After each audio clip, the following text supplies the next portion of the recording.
This sport is sponsored by Rapid Radio's Padres take 2 of 3 from the Colorado Rockies. Over the weekend, they gained one game on the Dodgers, who went 1-2. Over the weekend, they'll be back from Petco against Cincinnati tonight. Nick Lodolo will be going for the Reds, and Hugh Darvish will be going for the Padres in Monday Night Football. First one of the season, Bears, Vikings. Live from Chicago and Soldier Field. Minnesota actually a 1.5 point favorite, despite it being in Chicago. Point total set at 43.5. Game gets going at 5:15. Rapid Radios are instant push-to-talk walkie-talkies offering national LTE coverage and no subscriptions ever. A great alternative to a mobile phone for your kids. For a limited time, go to rapidradios.com now for 60% off and free UPS shipping. Add code radio, get an extra 5% off. Welcome to the Fletch Zone. I'm Ben Fletcher. That's Sammy Long. Well, don't keep us in suspense any longer. Show us what you got. Never forget the first. Handoff, Genty trying to pick his way forward. He's pushed. He gets out of the pile. Touchdown Raiders! Fires to the end zone. That's caught. That's a touchdown. Davis Allen going to the ground for the LA lead. Week 1 in the NFL. Here's the snap. Hold is down. Kick on the way. And it is good. And Matt Prater, in his first game as a Buffalo Bill, has won the ball game. The great Chris Boswell drills one from 60 yards out to give the Steelers a 34-32 lead. Felt good, didn't it? Plus, the Aztecs struggle on the road while the Padres took advantage of the thin air of Colorado. Cleans this one out to deep right field. It is back, and it is very gone. Into the second deck for Gavin Sheets, his 19th of the year. Football is back. We break it all down in Oh Wait. Purdy still has time, still looking. Now he rolls to his right. He's pursued, and he throws it. Caught! Just got it! And the 49ers take the lead. Fletch, the floor is yours. Yeah, what's going on, everybody? Ben Fletcher, Sammy Long with you till 2 o'clock today. John and Jim will take over then. And boy, oh boy, do we got some reaction to give out here on a Monday and maybe even some overreaction as week 1, at least the Sunday of week 1, is now in the books. We are going to talk heavy NFL today. We will talk some Padres today. Big Rich Ornberger is going to be joining the show today, and we'll spend some time on the Aztecs weekend as well up in Pullman. But right now, right off the jump, we're getting straight into some NFL action before we get to the big three. If I'm going top storylines after week 1 Sunday of the NFL, Steelers Jets is one of my favorite football games I've ever seen in a week 1, and it did get upstaged yesterday. But that Steelers Jets game in the early slate set the tone for the day perfectly. Justin Fields looking like a great quarterback. Sammy and I hit on that preseason prediction that Justin Fields, the best from him we have not seen yet. That was about as good as it gets if you're Justin Fields in a loss, by the way, because Aaron Rodgers on the other sideline turned back the clock, 4 touchdowns for Aaron Rodgers, and he let everybody know after the game he was glad that it was against the New York Jets. Primetime games so far have been an absolute home run, from the opener with the Cowboys and the Eagles, which you heard here on San Diego Sports 760, which was a fantastic back and forth game. I think a lot of people left that game more impressed with the Cowboys than the Eagles, to the Chiefs and the Chargers. Hashtag sorry, Sammy. On that Friday night was an excellent game, man. The Chargers looked really, really good, took advantage of some mistakes from the Kansas City Chiefs. And then last night, my God, have we ever had a better opening Sunday night football game than that treat that we were given between the Buffalo Bills and the Baltimore Ravens, where you saw potentially the 2 best quarterbacks in football going at it all night last night? We're there yet? What'd you say? You just said the 2 best quarterbacks in the NFL. Potentially two of the best quarterbacks in the NFL. 2 of them, yeah. I didn't look, man. Patrick's 0-1. Okay. No, I'm not making excuses for the Chiefs. I just let's calm down there for a second. Potentially the 2 best quarterbacks in the NFL. It was an awesome game last night. And how about the Arizona Cardinals coming through? Yes, the Cardinals. The Cardinals. I was watching in a bar with some friends yesterday. I was having a heart attack when they almost gave that up at the end. What a meaningless week 1 game that really has impact on nobody around the country except for this show, because I'm wearing the hat. The $1,000 Las Vegas hat. Sam and I entered into Circus Survivor. Cardinals won a week 1 people in pick. Phoenix are very excited right now. That was a sweaty week 1. 858 should still hate you guys for picking the Cardinals this weekend, but Can't read that part.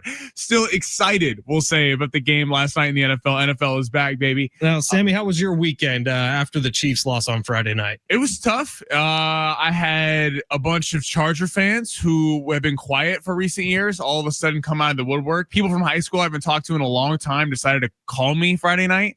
Not a great Friday night. Was disappointed with how my guys, the effort that was brought forth from the Chiefs. I thought the first half was extremely sluggish in regards to Kansas City. They did not look like, I was very surprised for a team that got bashed for 7 months after the Super Bowl, how flat they came out on Friday night against them. Kudos to the Chargers. They are a good team. I picked them to go to the playoffs. Herbert showed out. I think probably people got a little too down on Herbert the last couple of years, but and I do think that Xavier Worthy getting hurt in the first 3 plays really kind of frazzled the offense. But no excuses, they lost. It was a disappointing start to the year, but we're on to next week in Philly. Yeah, the biggest note I took away from that Chiefs Chargers game was that Justin Herbert looked really good, very comfortable, had a ton of time to throw it. The Chiefs pass rush really wasn't getting home. I was expecting to see Travis Kelce be a little bit worse this year and lose a step. I actually thought he looked a step better than he was a year ago. The biggest thing I took away from that game had nothing to do with the offense, everything to do with the defense. Chris Jones, and this is a problem for the Chiefs, he looks like he's lost a step, maybe 2. Chris Jones had zero impact on that game. He wasn't good on Friday. I'm not going there yet. We've seen games like that. I'm not worried about the offense. The Chiefs offense, despite not having Rasheed and Worthy, actually surprisingly was pretty good, putting up 21 points against a team that has historically given the Chiefs problems on offense. There was a missed extra point, missed 2-point conversion. The Chiefs pass rush was not there. That was a problem. Karlaftis was not there. Chris Jones is not there. Didn't seal the edge on the final play. We'll see what happens, but I don't think Chris Jones is done yet, but we'll see coming soon. We got to get to what happened last night in the NFL. Bills holding the Ravens to, I believe, 87 yards in the fourth quarter. The Buffalo Bills storming all the way back in this game, forcing a fumble out of Derrick Henry, who never fumbles the football, but the Bills come all the way back to win this one. What an incredible game, which for the beginning of it, look, the Bills offense looked incredible. They score that opening drive touchdown, and then it's back and forth for a little bit. Ravens really start to pull away. Did you see the image from above out in Buffalo of all the fans leaving Highmark Stadium in the fourth quarter when they thought the game was over, only to have them all charge back into that game once that fumble occurred? What a wild opening night football game. We got the text line complaining about John Harbaugh. I did think he made some pretty big mistakes. Yeah, we'll read that tag. That's an interesting text. But Sean McDermott, I thought tried to give the game away a couple of times. He was going for 2 way too early in this one. And then the 2-point call, he throws a fade route to the right end zone. Like, what kind of call is that? It was bizarre, and it led to Josh Allen having to play some real hero ball down the stretch, which credit to him, he did. Josh Allen played one of his better games as a pro last night, especially that fourth quarter where he was damn near perfect. That throw late in the game down to Al-Shakir, Chris Collinsworth said it on the broadcast, and I think he's absolutely right. There's maybe 2 quarterbacks in the league, Josh Allen and Patrick Mahomes, maybe Joe Burrow, who can make that throw on a line drive where he perfectly drops it over the linebacker, but before the safety. It was magical. It really was. And the Bills coming back to win that game. Can we get Bills Ravens every single night in this NFL season in primetime all the time? We're going to get to it in the big 3. It was an exceptional, obviously, game. I mean, rarely do you see in the week 1 of the NFL a team's 41-40. Defense is non-existent. Usually it's the other way around. Usually it's the defenses show out early because the offenses aren't quite, the defense is usually ahead of offense in regards to that they're not all locked in on offense yet. But a phenomenal game, surprising. Got to give a lot of props to the Bills for hanging in that because it looked like they were done. I mean, that game really, like the Ravens completely outplayed them for like 3.5 quarters. And then the wheels just came off. And they played it safe. They gave it to Derrick Henry. Well, that's never fumbles. We'll get to it in the big 3. But there's something, I'm like, there's a big question about whether the Bills came back today or the Ravens' epic collapse. Well, let's get to the big 3 because Sammy takes us through the top stories in the world of sports every single day. In the first hour and the second hour, Sammy, smash it. Your lunch break is here. Ready to go back to the office and knock the socks off your friends? Coworkers? It's time for the top stories of the day. The Big 3. Our buddy Trey on YouTube, can't believe I got to enjoy all the great and fun football games over the weekend stress-free. So much fun. Now my madness comes tonight. Ben Johnson and Caleb will put the beat down on Vikings tonight. We will see. You know what, Trey? Kind of agree with you. Watch us on YouTube at San Diego Sports 760. You can find us there on X at Fletch and Sammy. Give us a follow. Give us a subscription. We would love to see it. Sammy, where we're starting? Okay, more impressed with the Bills comeback or embarrassed at the Baltimore collapse? So it is the Bills comeback for me because they took advantage of the Baltimore collapse. And I don't even think it was a Baltimore collapse. I think it was one play. That fumble doesn't happen. That game's not in question. Baltimore's defense was porous, yes, but good offense will beat good defense every single time. And the Bills had a really good offense last night that was cooking. So I'm more impressed with the Bills for hanging around, staying in it. There was about 5 different times in that game where they could have rolled over and died, but they kept pushing on the gas, waiting for that one mistake. And they got the one mistake, and it came from an unlikely spot. Derrick Henry doesn't really fumble. That was a huge moment in that game, and maybe in the entire NFL season when we get down to who is going to win the AFC and who's going to get that number 1 overall seed. Imagine it comes down to one game, and that one game can be traced all the way back to one fumble. The Ravens made one big mistake last night, and that cost them. All props to Buffalo because I want to give them props. They hung around. They were. You hate Buffalo. No, I'm just being. What about giving them props is hating Buffalo? I'm giving them props because you're about to say but. Well, I am going to say Baltimore. I'm going to tell you why. They didn't make just one mistake. The fumble. People are talking about the fumble way too much in that game. This game, as their texters evidence 858, John Harbaugh. I got to give Buffalo props for hanging around that game. It looked like they were done when they were down 15. The defense for Baltimore was all over them, and they just kind of hung tough. And even though it was like 5-6 minutes left in the game, and you're like, it's 2 scores. You know Josh Allen can hit you from anywhere in the yard. He's got the kind of arm where they can get it all back in one play. So it never felt totally over. But Baltimore, people are talking about the fumble. That happens. Unbelievable. I mean, Derrick Henry, who I told you was going to have a big game, over 100 yards last week. 169 yards, 2 touchdowns. But then what happened? Then you go on, they score on the tip drill pass. They look like they got to stop, and the foot falls right to Shakir, and they get it.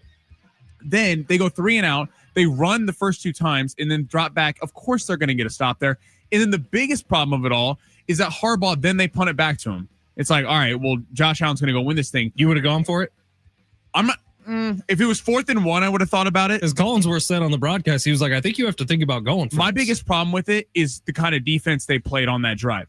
The thing that had been messing Josh Allen up all game, they were blitzing him left and right. The first half, they couldn't deal with it. The third quarter, they couldn't deal with it.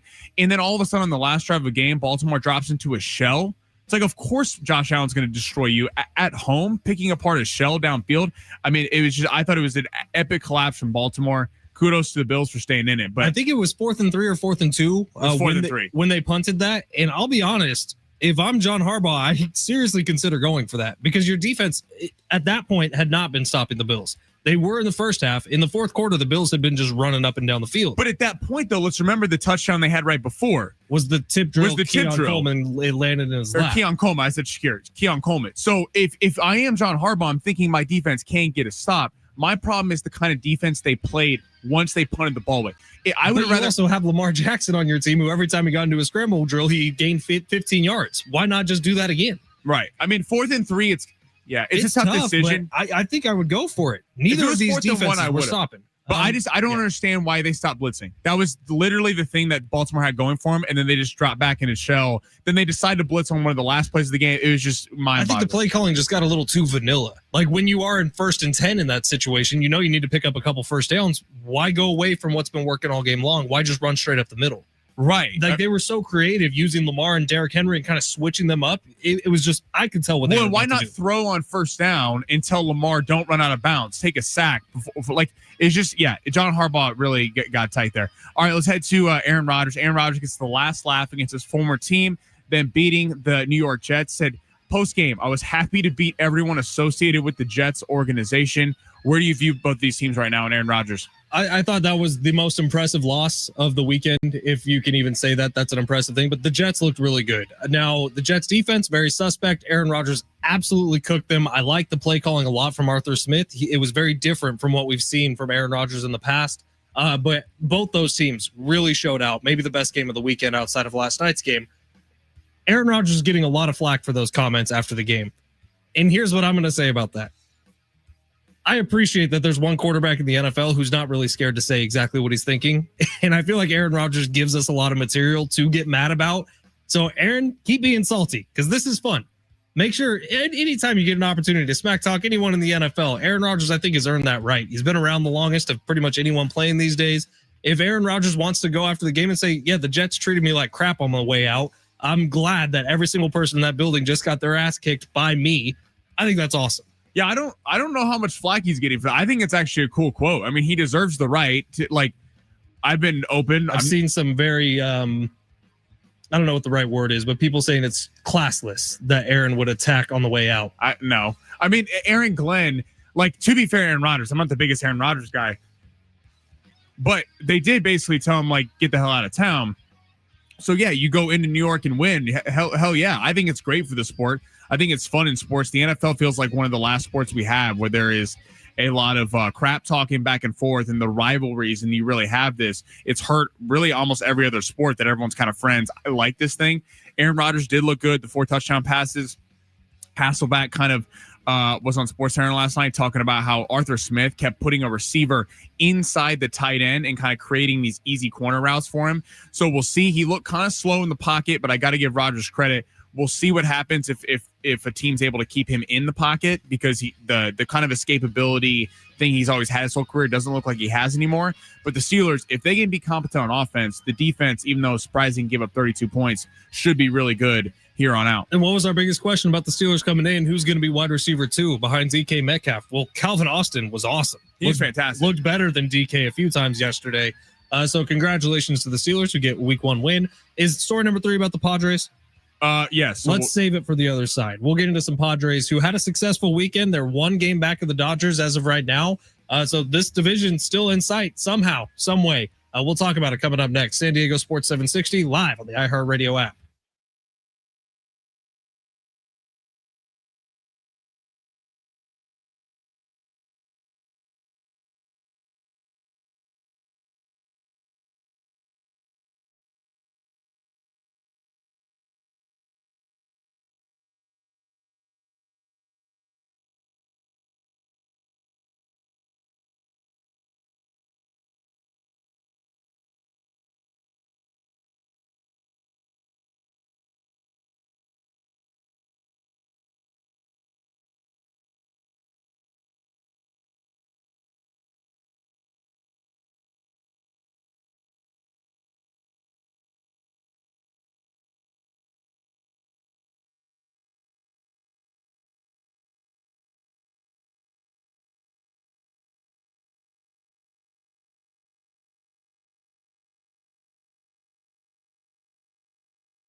iHeartRadio Music Festival is back. Live performances from Ed Sheeran, Mariah Carey, Maroon 5, Sammy Hagar, The Offspring, Tim McGraw, and more. September 19th and 20th at T-Mobile Arena in Las Vegas. 2 nights, 1 stage. Buy tickets now at AXS.com. Get them now before they sell out.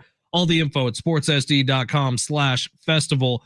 Padres in just a second, but if you missed the news from earlier today, San Diego State's basketball schedule has officially been released for this year. Now, we've known a lot of the teams, but the dates have been attached to them as of now. And the big ones are the non-conference schedule, right? Michigan, Oregon, Arizona. All 3 of them, San Diego State will be playing in the non-conference schedule. Plus UCLA and USD are both exhibition games. And then they've added a bye game against Long Beach State. So San Diego State basketball, still about a month away from where we can talk about it seriously. But Arizona on that list. Woo. Dutch, you are scheduling them tough early, and I like it. No, I like it. I mean, you think about last year, like that's the Creighton win and the Houston win got them in. Like if they had won those games, if they had not played one of those games, they wouldn't have been in the tournament, considering how tight it was there at the end. So yeah, I mean, I'd take more losses on your schedule for playing real competition, because it sucks when you see these teams at the end of the year and they're like, oh, they have one quad one win, but they're, if they have 25 wins, like it's tough to get a real gauge to know where the team's at. This is cool. Cool about it. Mark Ziegler has a full article up on at the Union Tribune. You can find it there. Also at the Union Tribune is our buddy Kevin Acey, who comes on this show every Tuesday. Kevin Acey has a tweet out today that's answering a question that we've all been pretty curious about for a while now. When is Michael King coming back? Sounds like Michael King is coming back tomorrow to pitch against the Reds at Petco Park. That would give Michael King time to get 4 starts in before the beginning of the postseason, which the Padres believe is an ample number to ramp up and to get fully into form by the time the postseason gets here. And man, oh man, do they need him. All right, quick reaction to what happened this weekend with the Padres, who take 2 out of 3 from Colorado. Man, after that first game on Friday, I was nervous about this series because things were going in such a downhill trajectory. But they come back. Offense really comes to form the last 2 days. And yesterday, Dylan Cease pitching in the 5th inning. What the hell happened? Only gave up 1 run on the afternoon. Good for Dylan Cease. Good for the Padres to get a couple wins. And because of what happened with the Dodgers over the weekend, it's only a 1-game gap between the 2 teams for the NL West pennant. I feel comfortable after this weekend, Sammy, saying the Padres are a postseason team this year. Well, hold on. Let's see it until after the Reds series. Against the Reds. Yeah, no. Let's Wednesday. If they have won 2 of 3, I think we can safely say they're a postseason team. It was nice seeing what they did over the weekend against the Rockies. 2 of 3. Obviously, you'd like the sweep, but it is tough. You're playing in their home ballpark. Manny home run, Tatis home run, Merrill home run. Again, let's see it. Not in Colorado. Encouraging weekend. The Dodgers were an abject disaster, so that kind of went for the Padres. I mean, that was insane. Did you see what happened Saturday night? I watched the end of the game. They were the last leg of a parlay for me, so I was actually very upset. If you missed it, the Dodgers on Saturday night, who's Yamamoto? Yamamoto had a no-hitter going through 8 2/3 innings, and they were up at this point 4-0. 3-0. 3-0. Well, he gave up a solo shot, which is why Dave Roberts pulled him out of the game, and that was the end of the no-hitter. And then Blake Trinan basically walks someone, then hits someone, then walks another player home, and then Tanner Scott comes in and gives up the game-winning single. So beautiful. I mean, that was an insane weekend. The Dodgers are not playing good. I mean, they got the win yesterday, so we'll see what happens with them. But yeah, the Padres got to take advantage of it. But again, this is a really crucial series, because if we're sitting here on Wednesday or Thursday and the Reds took 2 of 3, or God forbid had a sweep of the Padres, then it's serious time, because both them and the Giants are 4 games back of the Mets for the last wildcard spot. So the Reds can basically be buried this weekend, or they can be a real threat again. So you want to, Manny gets going a little bit, Tatis gets going. It's good to see, but that is Coors Field. Let's see it back at Petco. We want to see the offense against much better competition and hopefully keep putting pressure on the Dodgers for the division crown. I like seeing Cronenworth at short yesterday. I wonder if they're going to stick with that for a while, because Iglesias at the plate has just not been it. So let's see if you can take. Are you buying the 4 starts is enough for Michael King to be a good postseason rotation player? I'm buying it because you kind of have to. Right? I'm buying it because that's all the time he has left is for 4 starts before the postseason gets here. Hopefully he makes those 4 starts and doesn't have another incident and doesn't sleep on whatever mattress he was sleeping on. Is he a part of the rotation if he's whatever? That's, I think, a question, because okay, but whatever is one thing. If he's abjectly bad. Okay, let's say he's abjectly bad. Is he a part of the rotation in the playoffs? No. But honestly, to what you just said, he might have to be, because who has shown outside of Nick Pivetta? Cease had a nice outing. I will take a rough Michael King over Nestor Cortez. I think he's more trustworthy in the postseason because Michael King was good last postseason. Right. All right. We got Rich coming up in just a minute. Big Rich Ornberger. A couple texts before we get to him. 858. Watching Rogers this past weekend pushed me to lock in Chargers Steelers tickets in November. I think that game's at SoFi. Congratulations. And 949 Fletch. After yesterday's performance by Aaron Rodgers, you and Sammy need to do a darkness retreat like the good old days. Get our Zen on. We actually we blacked out this entire studio one time with aluminum foil, and Rich Ornberger, Travis Dale, and myself had a darkness retreat live on air. That was a fun day. We'll talk to Rich about it coming up next at San Diego Sports 760 live on the iHeartRadio app.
This sport is sponsored by Lowe's. Padres back tonight at 6:40. Yu Darvish should be on the mound against the Cincinnati Reds. Cincinnati Reds are currently 4 games back of the New York Mets for the wild card spot. And the Padres are currently 2 up on the Mets for the second wild card spot. Vikings, Bears, Monday Night Football, 5:15 on ESPN. Minnesota's currently favored by 1.5, despite it being in Chicago. The point total is set at 43.5. And out of La La Land with the Lakers, Andrew Wiggins. According to Mark Stein, the Lakers are reportedly interested in possibly acquiring Andrew Andrew Wiggins, at age 30. Lowe's Knows Sundays hits different when you earn them. So we're helping you with deals on top brands like Scott's, Pit Boss, Cobalt, and Trex decking. So get to Lowe's, get it done, and earn your Sunday. Lowe's, official partner of the NFL.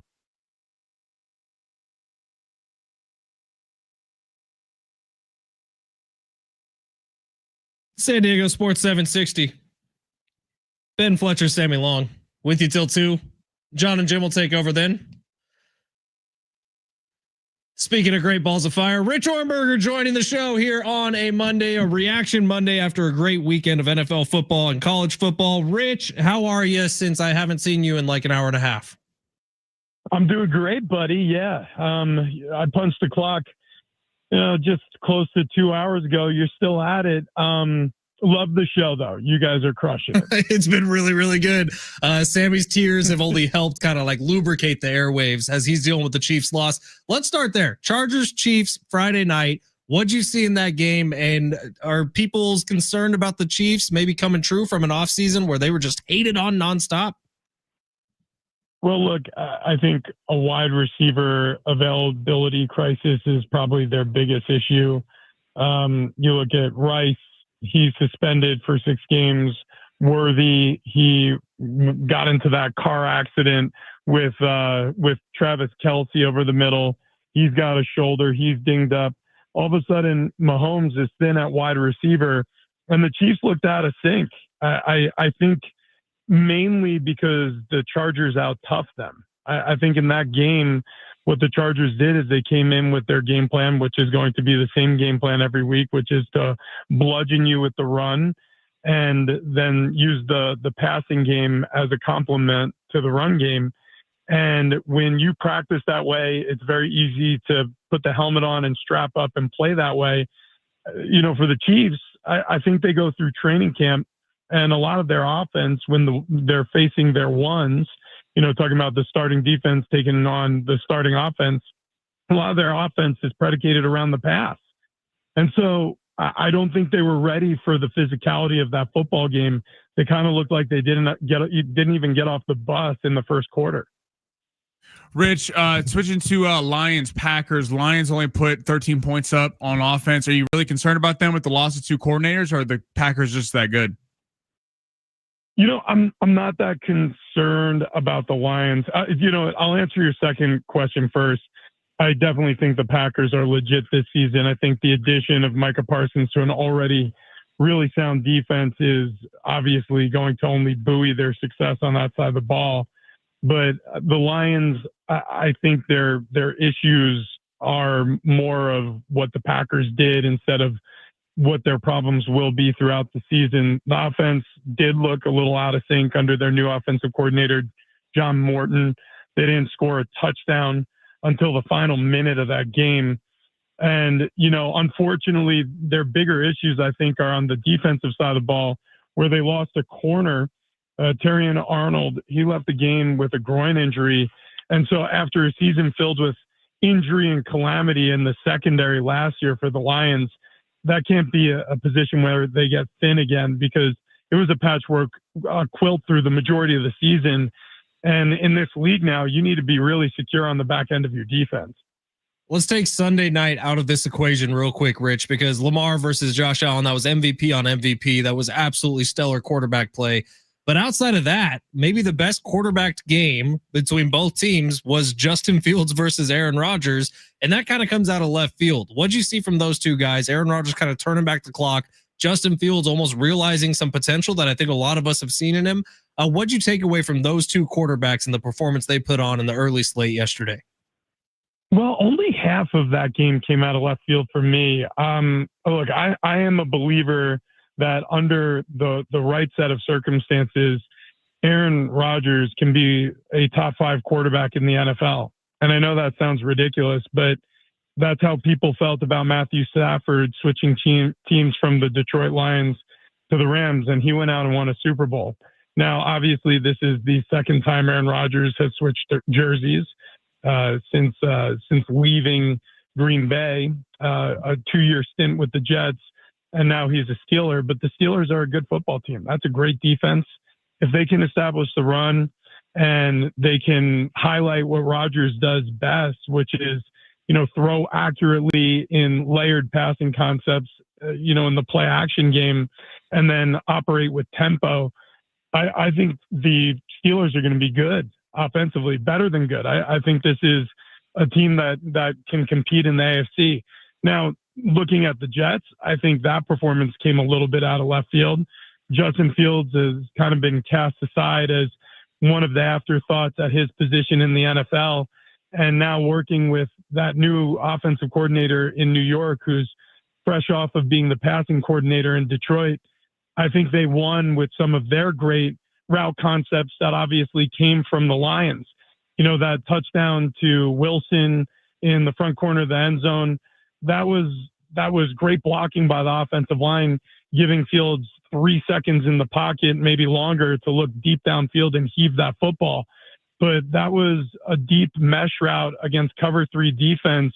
And, that route that came from the right side of the offensive formation carried the deep safety. And so they essentially, the Steelers were double teaming the wrong guy.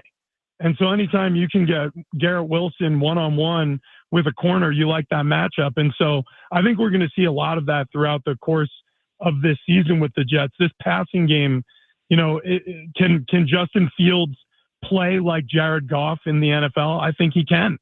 So I expect big things out of Justin Fields here moving forward.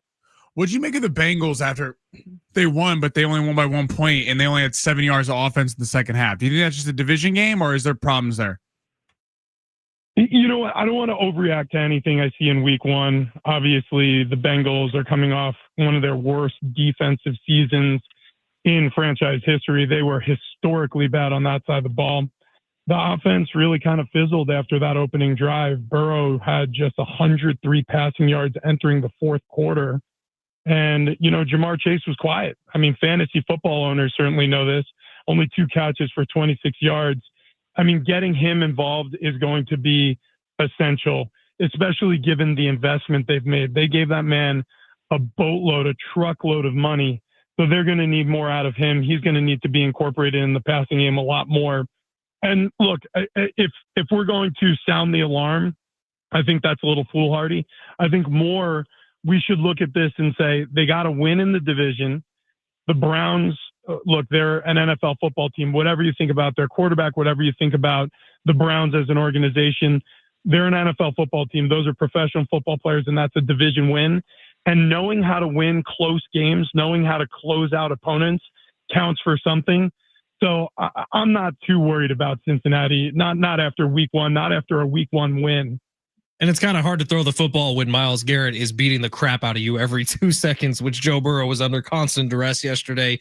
Rich, one more question about Chiefs Chargers from Friday night. Joe Alt might have been the actual MVP of that game, who moved over to left tackle after Rashawn Slater had the season-ending injury. Joe Alt looks like he might be the best left tackle in football, and he just started playing that position. Is that too much to say?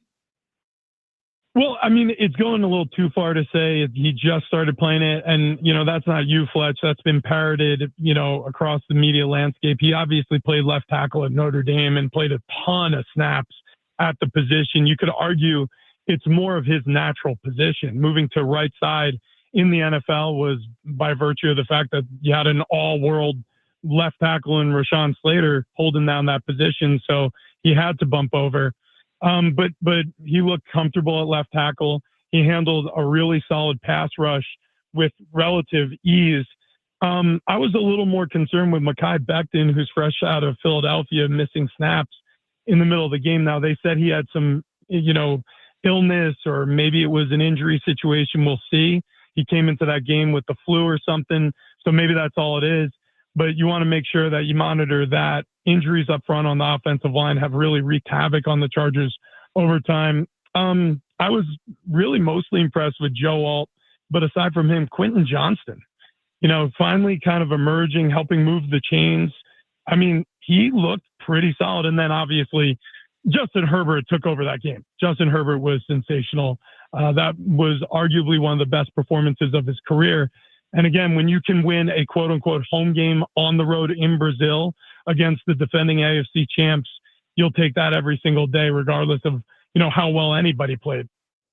Looking at tonight, Monday Night Football, who's under more pressure tonight, McCarthy or Caleb?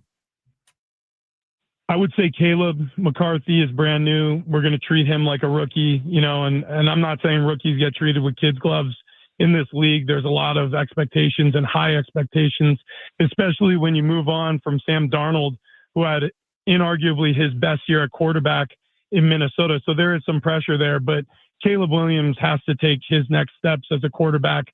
Otherwise, the Bears could be looking forward to what looks to be another good draft at his position. Now, I'm not saying it's going to be that dire. I don't think Caleb Williams a bust. I certainly didn't see him as a bust last year, but I definitely think there needs to be next steps and next progressions for Caleb Williams for the Bears to take him seriously as the future of their franchise. So I would say between those two players, there's definitely more pressure on the Bears quarterback than there is on the Vikings. Last one here, Rich, and then we'll get you out of here. But Saturday night, you were up in Pullman calling the game for San Diego State. Obviously disappointing for a lot of Aztec fans who felt like after week one, it seemed like the team had maybe turned a bit of a corner from last year, and then it felt like a little bit of a regression on Saturday. What'd you see from the team, and what do they need to do over this bye week to fix it before Cal comes to town? What I saw out of this team is executional issues. I don't think it was a bad game plan. Clearly, the Chargers had success out the gates, and then it just fizzled out. I think that the concentration level offensively and defensively needs to be higher moving forward from the player standpoint. I think that if they were being 100% honest, self-scouting, every single player who contributed to that loss would say I could have done better, and they're right, and they are 100% right. I think that the wonky start to this season didn't help them. I don't want to make excuses for them, but having a 10-day layoff after absolutely pummeling your opponent in the opener at home may have given them a little bit of a false sense of security entering what was a hostile environment on homecoming night for the Cougars, who were licking their wounds after barely, narrowly surviving their FCS opponent in the Idaho Vandals. So it really looked like one team got out executed. And so this bye week, I know Sean Lewis and his camp of coaches are going to be talking about how there is no chance we can overlook the Cal Bears coming into our house after this bye week. And I don't think anybody's going to be caught sleeping or slipping in this next matchup, but we have a 2-week wait. Big Rich Ornberger, hear him tomorrow morning over on 101.5 KGB, 6 a.m. We get started with Big Rich, TD, and Fletch. Rich, you got Paris saying what up, 760 misses you, 949 is asking about the halftime show on Friday night between the Chiefs and Chargers. Not sure if you saw that, but lots of booty shaking. Rich, you have a good one, man. Go get some sleep. Yeah, thanks, boys. I'll see you tomorrow. Big Rich Ornberger on the show. Great balls of fire, all those things. It's San Diego Sports 760. We got long shots coming up next. Sammy's going to make us all some money. It's San Diego Sports 760 live on the iHeartRadio app.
San Diego Sports 760, the home of SDFC. They're back on the pitch Saturday night. They got Minnesota United at Snapdragon Stadium. Hear the match live Saturday night starting at 7 o'clock right here on San Diego Sports 760, your home for SDFC.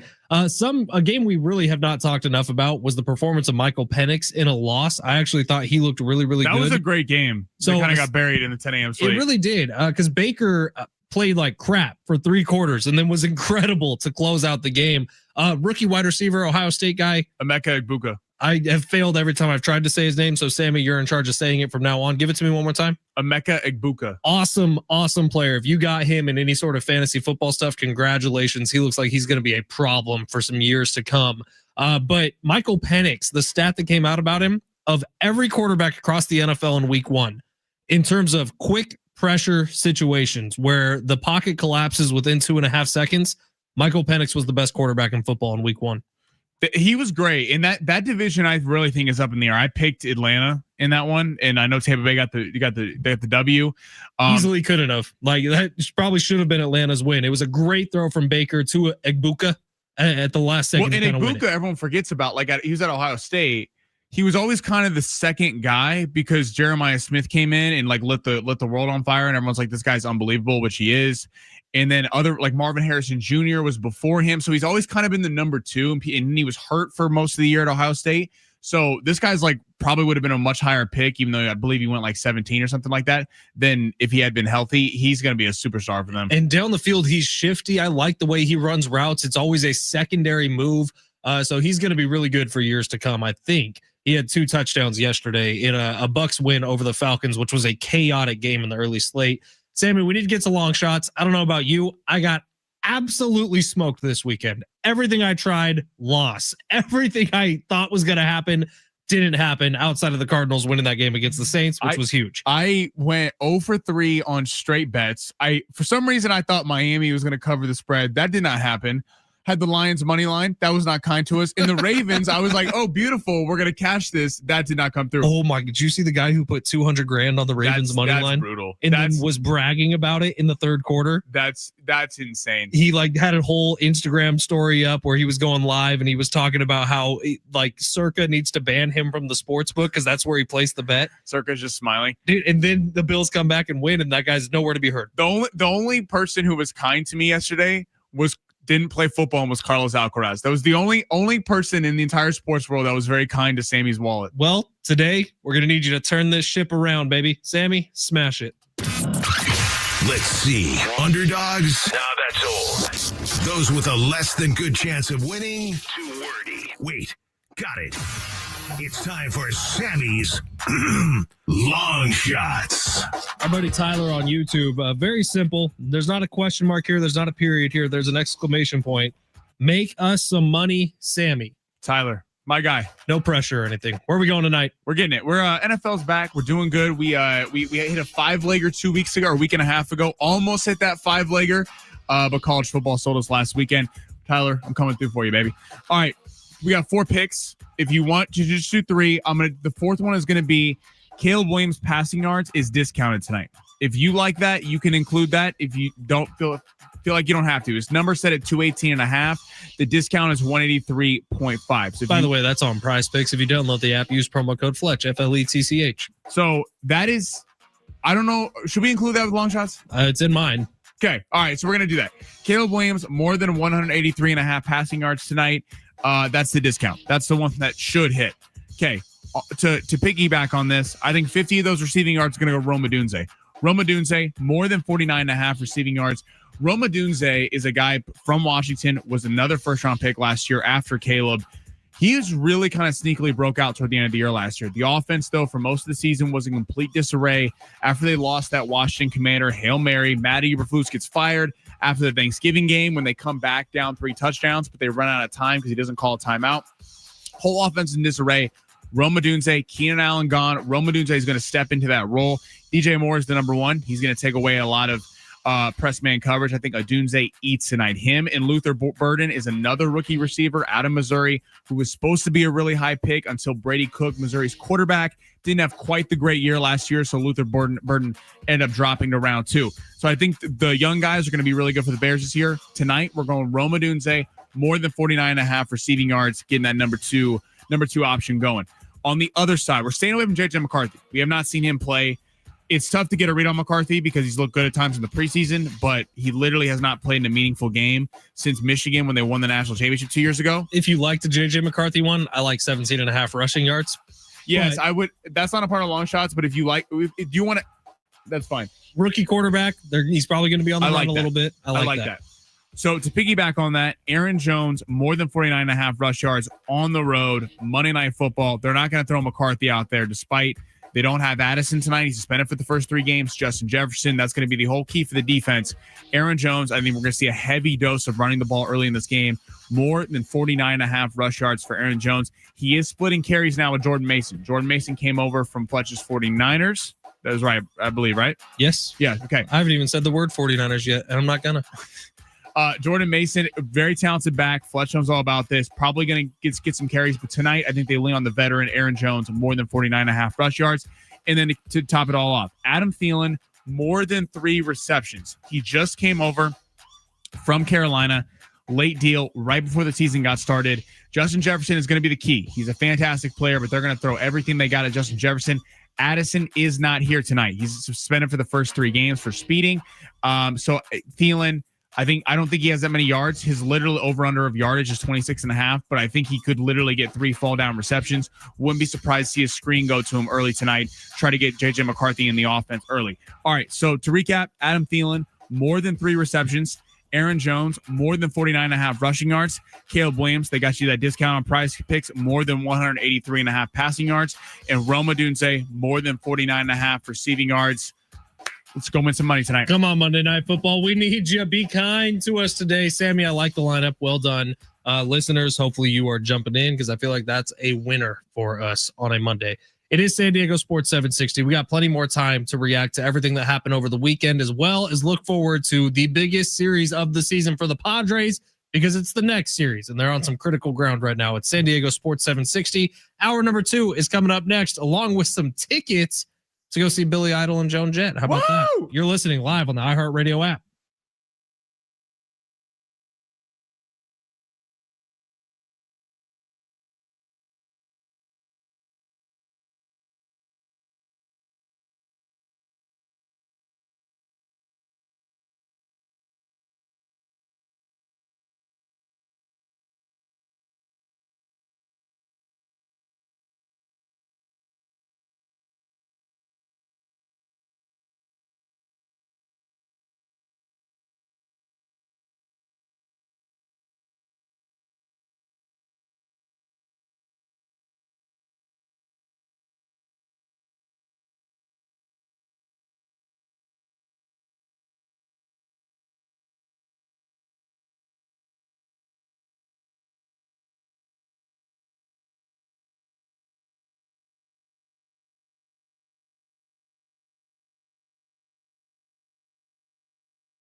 The sport is sponsored by Anderson Plumbing, Heating, and Air. Padres are back tonight at 6:40 against the Cincinnati Reds, who are currently 4 games out of that last NL wildcard spot. Padres currently 2 up on the Mets for the second wildcard spot.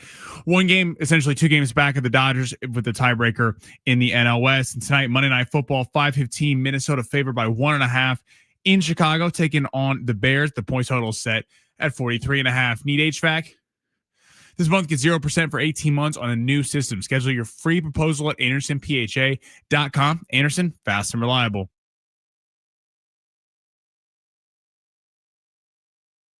Welcome to the Fletch Zone. I'm Ben Fletcher. That's Sammy Long. Well, don't keep us in suspense any longer. Show us what you got.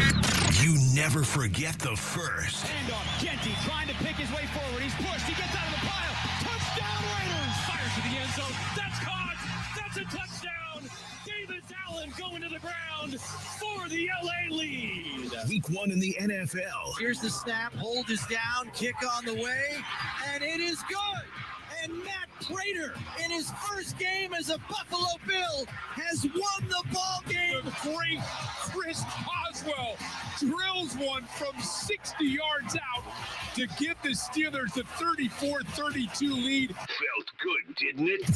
Plus, the Aztecs struggle on the road while the Padres took advantage of the thin air of Colorado. Cleans this one out to deep right field. It is back, and it is very gone. Into the second deck for Gavin Sheets, his 19th of the year. Football is back. We break it all down in Oh Wait. Purdy still has time, still looking. Now he rolls to his right. He's pursued, and he throws it. Caught!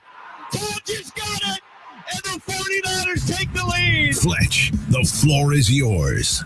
Thank you, CJ. Thank you, Mr. Newton. Appreciate that open. It is San Diego Sports 760. This is the Fletch Zone. My name is Ben Fletcher. That's Sammy Long. We are with you till 2 o'clock today. John and Jim will take over then.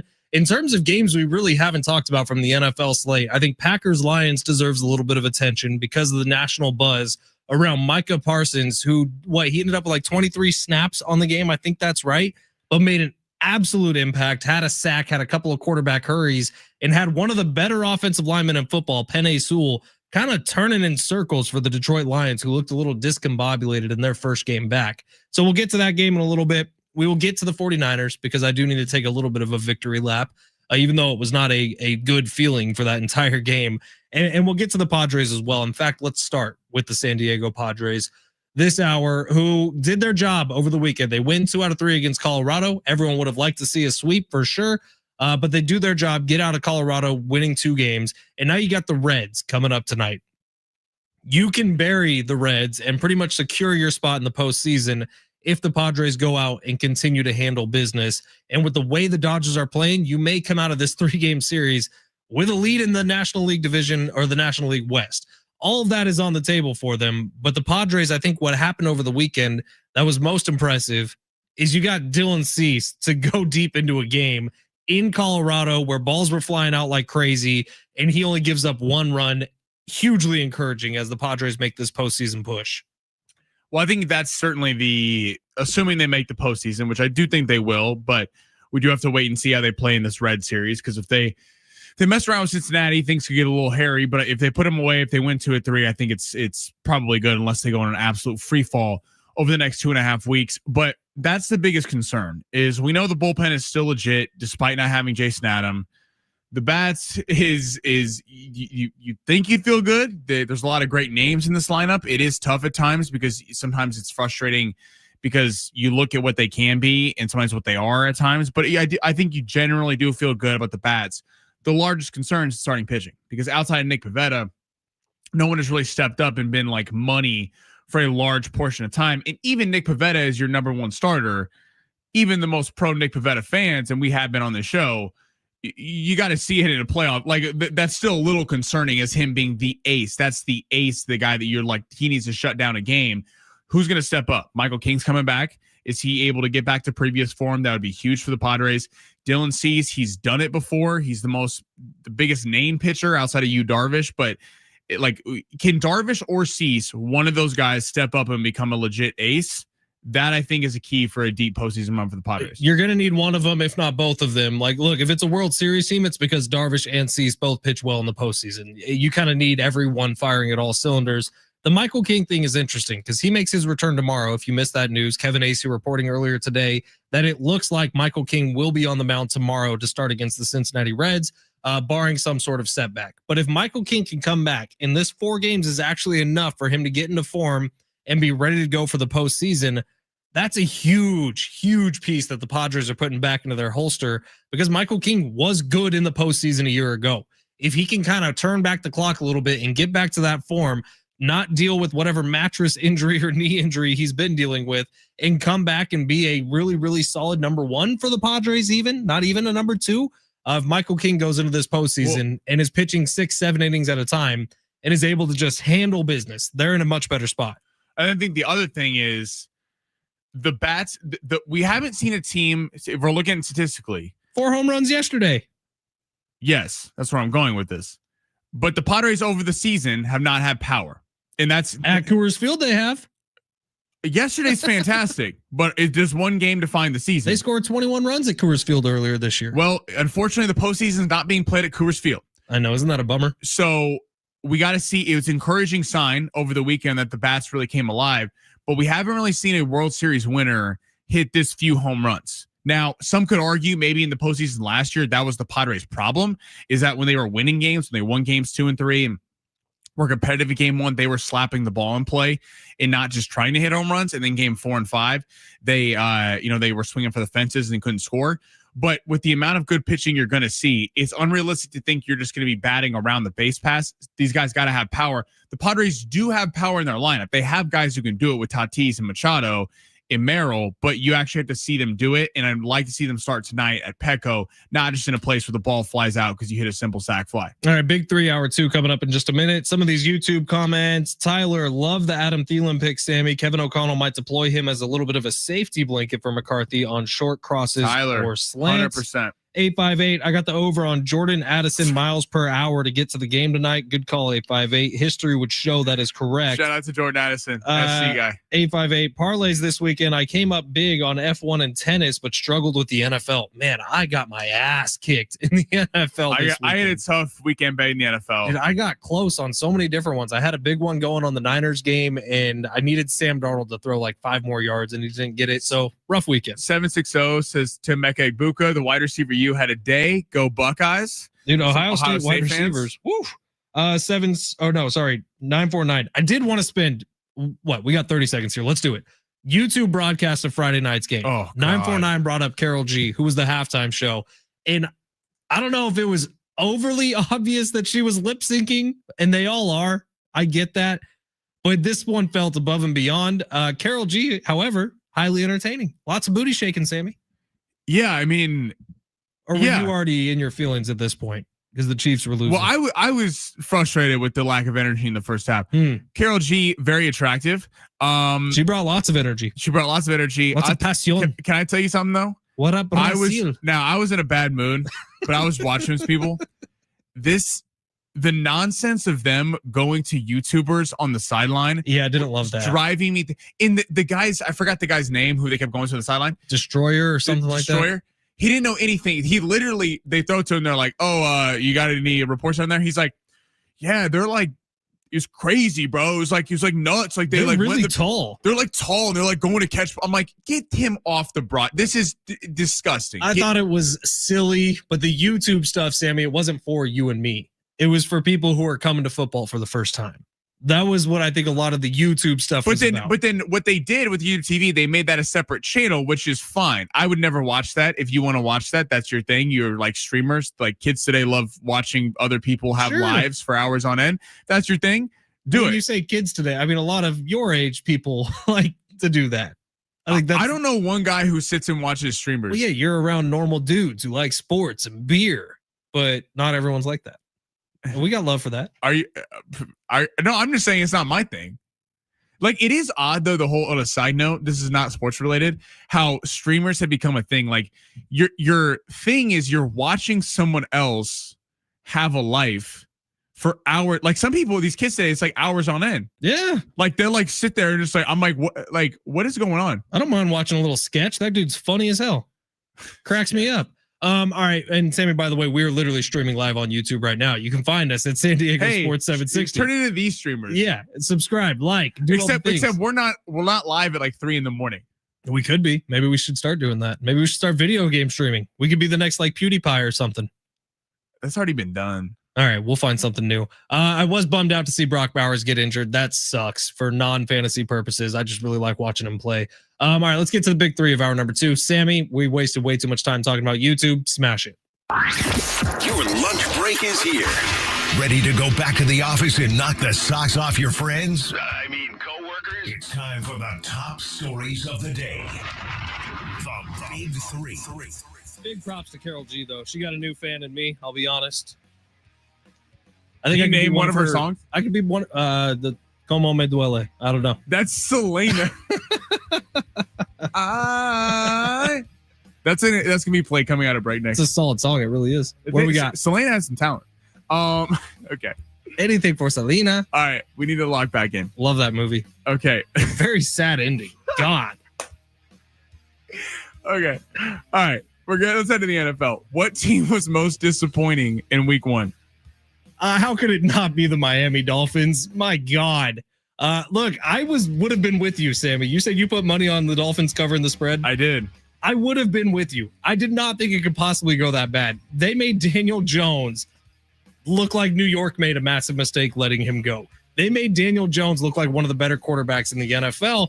The defense was bad. The offense wasn't much better. It might have even been worse. Tua Tagovailoa, I don't know where the hell he was throwing the ball on half of these. I don't know if he's okay, to be quite honest. Tyreek Hill pissed off on the sideline. Mike McDaniels, the head coach, looks completely dejected.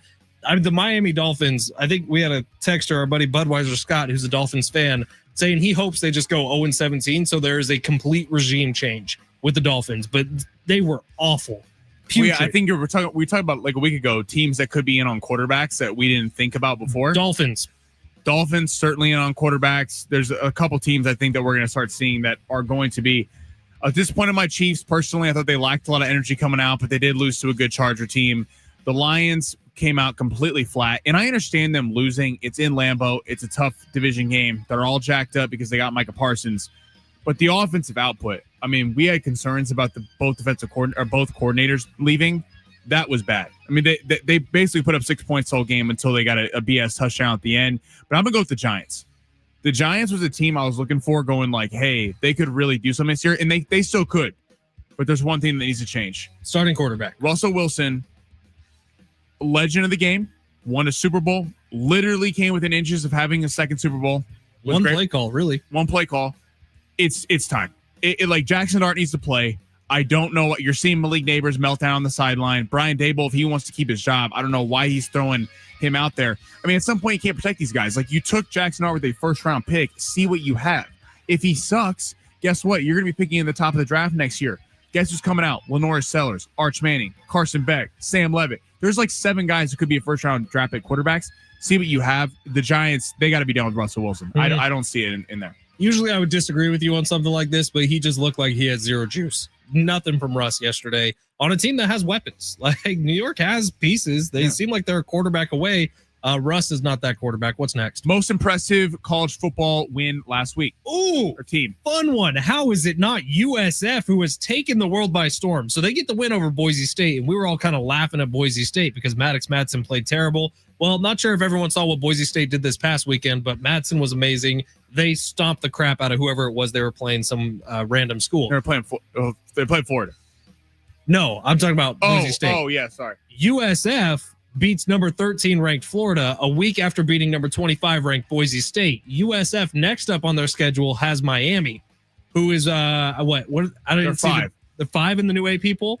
If USF even puts up a performance against Miami, keeps it close, God forbid beats Miami, USF is a college football playoff team because they got nothing the rest of the year. Totally. That'd be crazy if they went through, both Florida teams, Florida and Miami. We'll see what happens this week.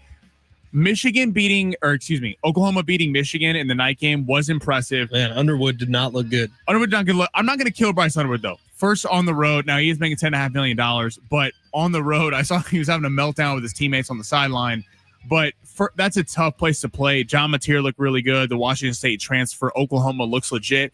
I am going to go with one, though. Oregon mud stomped Oklahoma State. And they were 20.5 point favorites, so they were supposed to do that. But Gundy, the coach for Oklahoma State, was chirping a lot before the game, basically kind of complaining, talking about the fact that if they had the kind of money that Oregon does, kind of that Nike money that they have, they would be able to compete like that. They took that thing personally. And Oregon hasn't really been thought of as a real title contender, even though they're hanging around the top of the poll. They haven't really gotten the same respect. I think it's because of last year when they got destroyed by Ohio State in the college football playoff. That was extremely impressive. And Oregon's probably a team that we're not talking about enough in the Big Ten. 760, how is it not the Ohio State? Because they were playing Grambling State. And yes, they won 70-0. The texter goes on to point out 85-7 in the first weeks. I smell back-to-back natties. I will say, Texas still didn't look all that great.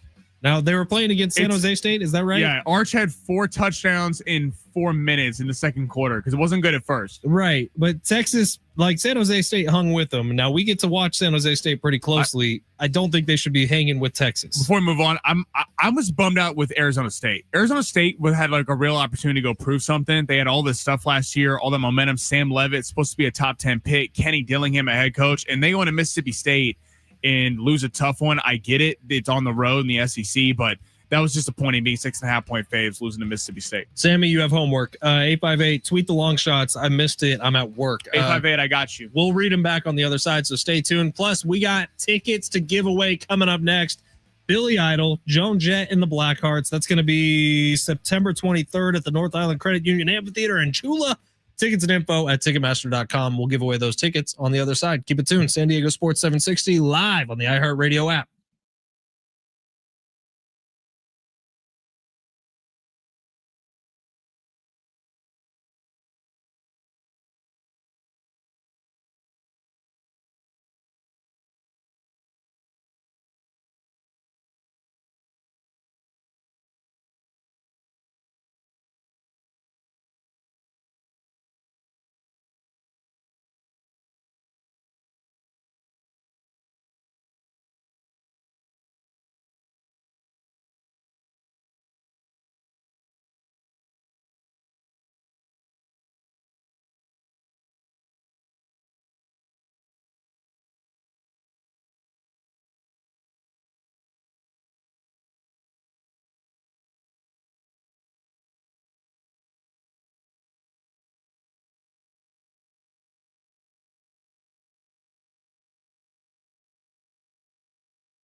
It's San Diego Sports 760. Bumper music works great when it's the live version. Yeah, they have all these live tracks in the log, and I don't see it. What song is this supposed to be? Supposed to be "Kickstart My Heart" with Motley Crue. Oh, I accidentally played this on KGB one time. People were not happy. Bosses were not thrilled. Bosses, listeners, everybody not thrilled because unfortunately Motley Crue's great. You can't really understand anything in this song in the live version if you kept playing it, but it is a great Should we song. restart and let me play the real song? No, it's okay. San Diego Sports 760. Congratulations to all our $5,000 winners and iHeartRadio's Thank a Teacher powered by Donors Choose. There's still time for you to nominate a public school teacher making a difference, and maybe, just maybe, there we go. They're going to be one of our next winners of $5,000 to make over their classroom. Help us say thank you to the educators who are shaping our future. Nominate your favorite teacher now at iHeartRadio.com/career. I'm going to send an email to the bosses, say, let's get the live tracks out of here. No, the live tracks are cool, but you just got to be in a certain mood for them. No, I love the live tracks. I don't want to like get rid of them, but when I'm on air and I'm quickly looking. Do you have your long shots up in front of you? Yes. Pull them up real quick because they 5/8's asking for them, and we'll get into the Padres here. I did want to just mention Saturday night, San Diego State played against Washington State up in Pullman. And I think a lot of us, myself included, thought that this was a very winnable game for San Diego State. When you look at what Washington State did week one and what San Diego State did week one. And athletically, they're very similar teams. They recruit from a similar batch of players. And so I thought going into this would be a pretty evenly matched game. It was not. San Diego State started off nice. Defense got a 3-and-out right away. The offense, the second time they touched the ball, marched down the field. And on a 4th down play, Jaden Denegal threw an absolute dart to Jacob Bostic to score the first touchdown of the game. After that, it felt like San Diego State went away from the run game quite a bit, especially in the second quarter. And that's where Washington State started to make up ground. San Diego State got a couple 3-and-outs in a row. The defense didn't have quite as much time to rest. All of a sudden, Washington State's offense got into a really nice rhythm and were able to really have a 17-point swing in this game when at the end of the first half, San Diego State fought to get one more possession, ended up with a safety, and then right away, Washington State scored another touchdown to end the half, scored a touchdown to open up the second half. And that was really the game. That was it. Sometimes things move fast in football, and it was 2 minutes on either side of halftime for San Diego State to get the loss. I do expect a lot of changes, not necessarily an overall team philosophy, but maybe in some play calling coming up against Cal, because Lucky Sutton had something working. He had something working really, really nice in that first half. And then they went away from it. And then the game kind of got away from them. So for next week, when they play against Cal back here at Snapdragon Stadium, I would imagine a little more of a commitment to the run, which I think would be a good thing for San Diego State. Because when Jaden Denegal is playing off of the run, really nice quarterback. When he's being asked to do everything, he missed some shots over the weekend. Yeah, and then the one shot that got taken back, like it felt like they fell in love too much with the deep ball early. I thought so too. It was working a little bit early on. And it was like you were just going to continue the Stony Brook game where they just mud stomped them. But yeah, Lucky Sutton's one of your best players on your team. He needs to see the ball more often, especially seeing it at home. Try to get a lead and let your defense go to work, because I don't think the final score was indicative of how good the Aztecs defense is. There was a garbage time touchdown thrown in there by Washington State. San Diego State forced a little bit late, but if Lucky Sutton, he had 15 touches in this game. I think he finished with around 88 yards. I'd like to see that number up to 25 touches. I really would, because he was working. He was running at like 6 yards a pop. But we'll see. I got a lot of faith in the coaching staff over there to make some big adjustments. And I also think mentally they weren't quite in it when they landed down in Pullman. And maybe a little high off of their 42-0 win. Maybe took Stony or Washington State a little lightly. Hopefully that changes around when they get up against Cal. All right, Sammy, real quickly, long shots. Do you have it? Aaron Jones, more than 49.5 rush yards for Minnesota. Adam Thielen, more than 3 receptions. Think they're going to get him involved in the screen game. Caleb Williams got that discount on Prize Picks, more than 183.5 passing yards. And Roma Dunze, second-year player, think having a big breakout, more than 49.5 receiving yards against the Vikings tonight. All right, let's get some quick Padres talk in here from the 619. I'm more a believer that San Diego State would beat Ohio State in Columbus than Michael King will make 4 starts for the Padres this month. Funny text 619. The hope is that Michael King does get 4 starts leading up to the postseason so he can get ramped back up. If you missed the news, Kevin Acey tweeting earlier today that Michael King's going to be starting tomorrow. Different 619. Gents, I've seen a recurring topic amongst local sports media discussing why Arise should be pulled from the starting lineup for a break or even to be moved out of it. Maybe I'm missing something. Arise has been pretty good. He has a good average. So why are people suggesting he is the issue when the logic points at Tatis, Machado, or others? That's a great text. Great text. I've seen the storyline too. Sammy and I have talked about it a little bit. I don't necessarily see the logic in moving Arise out of the starting lineup, except that he's not as good defensively as some other pieces. But Luis Ariza's bat usually makes up for it. Now, he's having a down year. He's not up to his normal standard. No, he hasn't been good recently. He's striking out more. He's not getting on base quite as much, but he's a really tough at bat, and you want that type of guy in the postseason. Now, the logic pointing to Tatis and Machado, I agree 100% with. They've been bad. When the Padres are not playing well, when they're losing a lot of games, by the way, they've only won 3 of their last 10. It's just a little bit better because they've won 2 out of their last 3. Tatis and Machado, when they play well, Padres win. When they play bad, Padres lose. Well, it's pretty simple. And I think it goes into sometimes it's everyone wants to see home runs. It's sexy. It's fun when you're at the ballpark and everyone goes crazy. Arise does stuff, and I totally understand people are like, get him out of the lineup. He needs to take a break because it has been frustrating to watch. He's supposed to be a guy, he doesn't hit for power. When he hits a home run, he barely gets it over the wall. It's all about average, getting guys on base. And he hasn't been doing that. There's been a lot of pop-ups. The one thing I will give Arise, I think that sometimes maybe people watching the game don't see is it's a job to work pitchers. Like, especially in a postseason, you want to put stress on pitchers. Arise, even when he pops out, it's usually 7, 8, 9 pitch at bats. So that is a good thing. You're taxing the opposing pitcher. I get it. I feel like this would be more of a conversation if Tatis and Machado were raking. If those two were going crazy and Arise in the middle of them and can't hit a baseball and is ruining the kind of on-base momentum, I get it. But I do think there's something to that of Machado and Tatis are the household names. They're the big stars in San Diego. I think people give them a little bit of the benefit of the doubt sometimes, and it's easy to point the finger right or Arise when Tatis and Machado have deserved a lot of criticism recently. Machado's, they're picking it up a little bit, hit the home run last night, hit one last week after having a really awful month of August. But I think it is easy. I think sometimes Arise is the certified patient when people don't really want to go at Tatis and Machado. And I think that's why you get some of this Arise is just public enemy number one. Look, baseball is tricky. It's a really long season. Obviously, there's ebbs and flows. The Padres have had 2 separate really amazing streaks this year that have buoyed them to an above 500 record and a playoff position like they're in right now. It was the 14-3 to start the year, and then it was that stretch of games in between the 2 long gaps between Dodgers series where they really have made their record. Outside of that, they're essentially a 500 baseball team. They have been all year. So it's easy to get really down on a team, and it's really easy to get really high on a team based on what 20-game sample you're looking at. Right now, hopefully, the Padres are starting one of those really good runs as you head into the postseason, maybe even steal away the division from the Dodgers. But if you're somebody who, like me, when the team starts going downhill, you like to be, what's the phrase? Misery loves company. I think that's it. Mm-hmm. There's a great article that got released after that Friday night game disaster by Nick Canepa in the San Diego Union Tribune. And it just made me really laugh. It was talking about the Padres skid, how bad they had been up to that point, and then they ripped off 2 games in a row winning. So it's that quickly how things can change. But I'd recommend it. It's a good read from Nick. So go check it out at the Union Tribune. All right, San Diego Sports 760. Coming up next, back to the NFL. A couple games we haven't talked about at all. Let's get to them on the other side. But right now, your opportunity to win some Billy Idol tickets with a Rebel Yell. You can call 877-767-4760.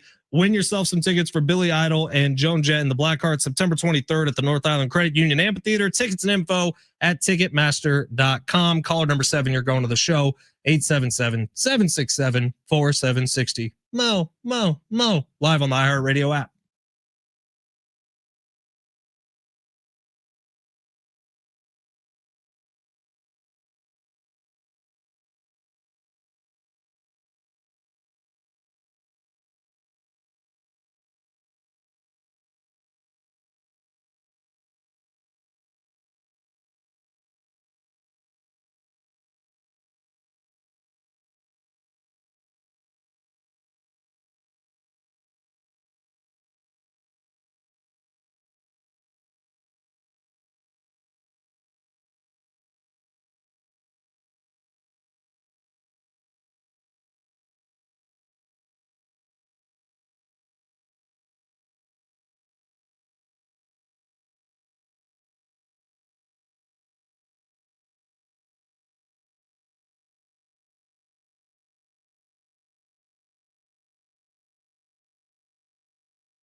Hey, it's Fletch for Gary Cooper over at Mountain Trust Mortgage and Realty. Give Gary a call today, 858-376-1299.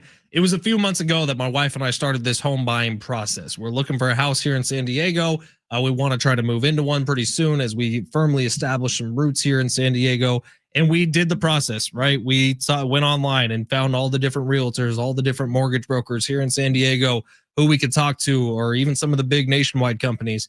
And I'll tell you, every single time we talked to someone, we left feeling a little icky. Like they gave us a lot. They were promising a lot, but they never really told us how it was going to get done. And we would leave these conversations confused.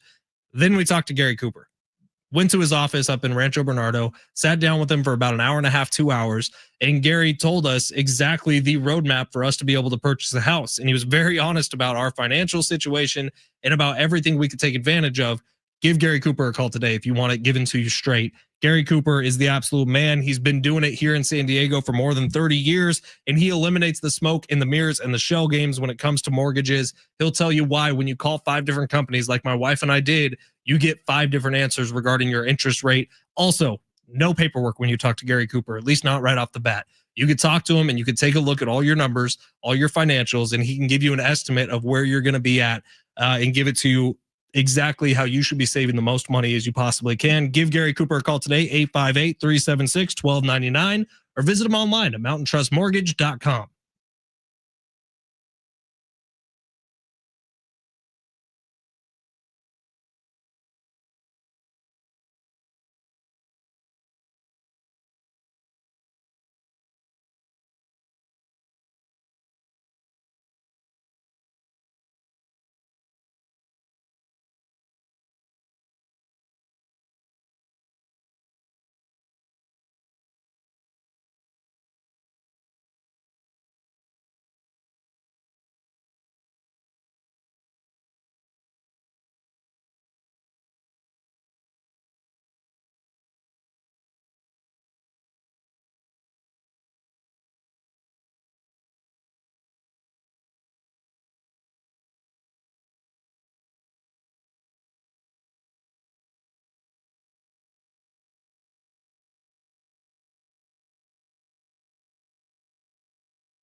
The sport is sponsored by Anderson Plumbing, Heating, and Air. Padres back tonight at 6:40 with Yu Darvish on the mound against the Reds. Monday Night Football.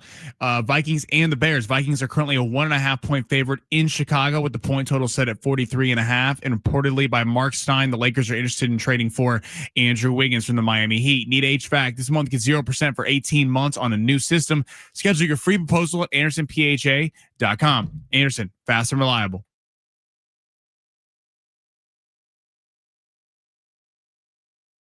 San Diego Sports 760. Ben Fletcher, Sammy Long with you till 2. John and Jim will take over then. Something else that came back in a big way with football coming back over the weekend was smack talk in my fantasy group chats.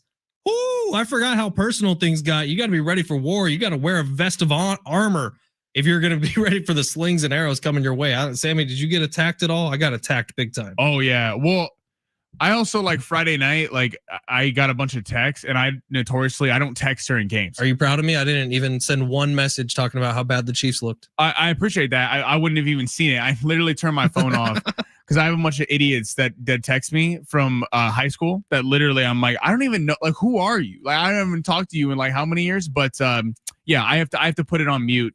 So then fantasy, I was able to get a little get back on Sunday, but nothing's quite like the Chiefs losing. Our buddy Tyler on YouTube saying we need a live stream of Sammy watching Chiefs games and Fletch watching 49ers games. That would be entertaining. It's a great idea. I think it would be entertaining. Unfortunately, I would be canceled. There are some words flying around the house that probably would not be cool with FCC airwaves. You say the F word?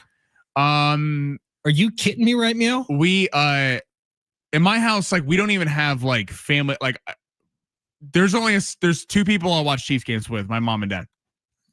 It's like there was a mistake. They tried kind of the cutest thing I've ever heard. They tried to do a family reunion during a Chiefs game one time. This is like 2016, and the Chiefs got knocked out of the playoffs by the Steelers. And let's just say the reunion didn't go too well. So there's no watching games with people anymore. A stream of me watching the Niners game yesterday would have had people pretty concerned, I think, because there were a lot of, how is Jake Moody even a human being? There was a lot of this special teams thing is a complete disaster. There was a lot of Ricky Pearsall love. My God, I was gushing over Ricky Pearsall over the weekend. But yeah, Tyler, it's a fun idea. I just don't think Sammy and I would be employable after the fact. It would be a problem. It'd be a problem. I don't know why athletes like stream and play video games, because when you're just like casually sitting there and they forget that they're being watched by a bunch of people, and then they always end up saying stuff that then gets headline on ESPN. I was really glad Hosmer would when he was still a San Diego Padre, because he would always say something that was so utterly stupid that we could then play for like a week and talk about. But Eric Hosmer is a unique opinion. All right. Another game that we really haven't touched on at all was the Las Vegas Raiders against the New England Patriots. Ashton Jeanty gets his first touchdown. Drake May looked interesting, I think is what we can say about Drake May, the New England Patriots, and our new head coach, Mike Vrabel. They end up falling to the Raiders. Do I have that right? Yeah, the Raiders won. Yeah, that's what for a second, I just got backwards. But Brock Bowers gets hurt in that game, and that's a bummer, because if you watch Brock Bowers a year ago, he was the number one tight end in all football. He had a historic rookie season where he was just stacking up yardage, and he gets hurt in one of those non-contact situations this past week after playing a really, really good first quarter, first half. Brock Bowers goes down. I mean, it kind of feels like the Raiders offense all of a sudden gets demoted 5 times if they don't have Brock Bowers on that team. And you could tell Ashton Jeanty running lanes were there early when Brock Bowers was there spreading the field. Later in the game, he was really buttoned up. Yeah, I mean, we'll see how they look. They definitely need Brock Bowers as a downfield weapon, because they don't really have anyone on the outside to open it up for Jeanty. We'll see what's back there against the Chargers next week. What team 0-1 are you most concerned about? The easy one is to say the Detroit Lions, but I'm really not that concerned. I think it takes time when you have new coordinators in there to match everything together. And I think this was the perfect storm for the Green Bay Packers, who early in that game, Jordan Love was finding a ton of success downfield, and he just had himself one of those hot days. The Dolphins, I would say it's a concern, like as in missing playoffs, but that already seems like a foregone conclusion. So allow me to, and Sammy, don't take this personally, say the Kansas City Chiefs. Not because anything with the offense was out of whack. I thought Patrick Mahomes looked good. He always does. He made a couple of his Mahomes plays. Yes, he is still one of the best quarterbacks in football. That defense gives me a lot of pause. And the Chargers have dedicated a lot to their offensive line. I think Joe Alt is fantastic. Excuse me. But Chris Jones really struggled. And he did not look good. He looked like he maybe even lost a step, but he was being manhandled by the Chargers offensive line and didn't have an impact on that game whatsoever. Justin Herbert was allowed to just sit there and wait and pick his spots and really play pretty easily. So I'm worried about the Chiefs, not necessarily from a missing playoffs perspective, but if you don't have Chris Jones impacting the game as much as he does usually, that's a real problem for the Chiefs. I don't know what his training camp was like. He might not have done much. He's a veteran. He usually doesn't do a whole lot in training camp. Well, I mean, they were bad. Chris Jones is worrisome. I'm not worried about Chris Jones. I'm worried about the pass rush maybe as a whole. Okay, I mean, one game, like, that's crazy to say Chris Jones sucks. But I'm not saying he sucks, but he had no impact on that game. I'm the one that said that. He was bad in that game. He took full responsibility. He was bad. The pass rush was bad. I would worry about the Chiefs. The defense was very puzzling. It didn't really make sense why they were that bad. Now the Chargers play them a lot. They know him, but I'm not really concerned about the back end as much for the Chiefs. It's more about the pass rush was bad. Now, we've seen that pass rush win a lot of games, so I'm not out on them yet with Karlaftis and Gelati got hurt, the rookie, halfway through the game. But I'm going to take the Chiefs out of it, even though I was very disappointed in them losing, because I think we're going to see what this offense looks like. If they can keep a decent record until Worthy and Rashid comes back, we'll see what the offense looks like. In terms of like losing week 1, the Lions with losing both coordinators, that was rough. I mean, you look at that and you go, you put up 6 points against a team that you looked at as like, I was not super high on the Packers, despite them getting Micah Parsons. I was like, I think this is a solid team, but the Lions, I mean, you look at them and are like, really was Ben Johnson the mastermind? And I've been on this. I don't know how great of a head coach Dan Campbell is. He's a great motivator. I get it. But when it gets to X's and O's, they looked absolutely lost. And our text line saying it, I was going to go to that next. The Texans were, that game I think is being forgotten about a little bit. The Rams offense was not very good. And they only scored 14 points. The Texans, no touchdowns. CJ Stroud, this was the team a year ago that everyone was looking at as a sexy Super Bowl pick. CJ Stroud was supposed to be kind of the next big thing that was going to break into the top 5 quarterback conversation. And you're sitting there going, you can't put up a touchdown on the road. And they got weapons. They got Nico Collins, the best young receivers in football. They got Nick Chubb was supposed to come back. Woody Marks, they got the rookie out of USC. Like that Rams defense is scary though, man. But 9 points, especially when the Rams gave you the ball back to go try and win the game, and you have it at the 40-yard line, and then you turn the ball over. That was a pretty rough performance for me from Houston. Texans, they were bad, and I think they would fully admit that 9 points is a little putrid. They were never in the game. It was a close final score, but that's because the Rams didn't do too much offensively. But the Texans, who I have as doing a lot this year, were awful. 858. This is interesting. Team with the most concern has to be a Ravens. Season is probably over. That's obviously not true, and they'll be looking for a new head coach this week. No one's worried about the Ravens. That was a magical football game. They probably should have won it. It was a couple really lucky things bouncing their way, especially the Keon Coleman tip drill tip drill touchdown. Yeah, the Ravens are one of the most complete teams in football. You look at last night, and it's frustrating if you're a Ravens fan. They outplayed the Bills. They totally outplayed them. The missed extra point, you look at as a big deal coming back there, and they stopped blitzing. We've seen this time and time again over the years in football. When you have a lead and someone gives the ball back after they score into one possession game, the days are gone of like run, pass. You just play into the defense's hands when they know what's going to happen. You think that Harbaugh would mix it up, go for a pass on first down, try to do something, let Lamar go win the game versus a defense that Josh Allen had figured out at that point. So that was kind of disappointing. But the Ravens, I think like overall, despite the Bills winning, the Ravens looked better in that game, I think, than the Bills did overall. 858, your resident Raiders fan checking in. Great win, but I have Bowers on fantasy. I'm sweating, not going to lie. Love seeing the Chiefs in last place while it lasts. Yeah, I'd say another team, Sammy, that we were looking at the 1-0 start concerning about is the team that actually won their first game, the Denver Broncos. They did not look good. Looked awful offensively against the Tennessee Titans, who a lot of people say the Titans or the Saints are battling it out for worst roster in football. The Titans looked serviceable. Cam Ward actually looked really good. Well, and Calvin Ridley dropped like 3 seam balls over the middle that they could have won that game.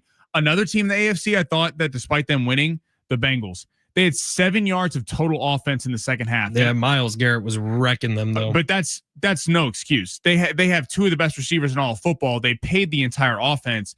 The offensive line's a problem.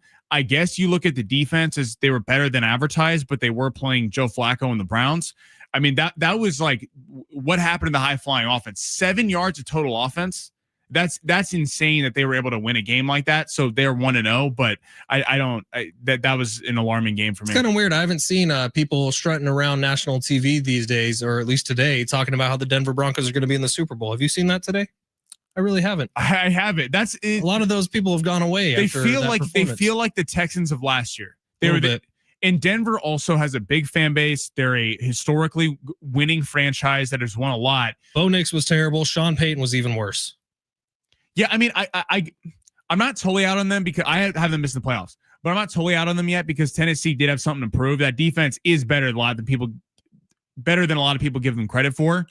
But Denver Nix, at home, most hyped team coming into the season. Bo Nix throws 2 picks, gives up a fumble. I think people forget the whole season of the Broncos not beating above 500 competition. They saw that game. Remember the second to last week of the season when they beat Cincy won, but Bo Nix had that crazy bomb to Marvin Mims on the sideline. It was like a great game. That's like the lasting impression, I think, for Broncos fans and why people are all picking them to win literally people pick them to go to Super Bowl. Yeah. Which is crazy to me. I don't see that. If we're talking about the AFC West power rankings as of today, Chargers have to be number 1. I'd put the Broncos maybe tied with the Raiders, maybe 3rd place. All right, it's San Diego Sports 760. Final break of the day. When we come back, we'll get you ready for John and Jim. Close out the show. Couple more thoughts on the Aztecs game up in Pullman. Couple thoughts on the Padres as they get ready for a 3-game series against the Reds. That's next. San Diego Sports 760 live on the iHeartRadio app.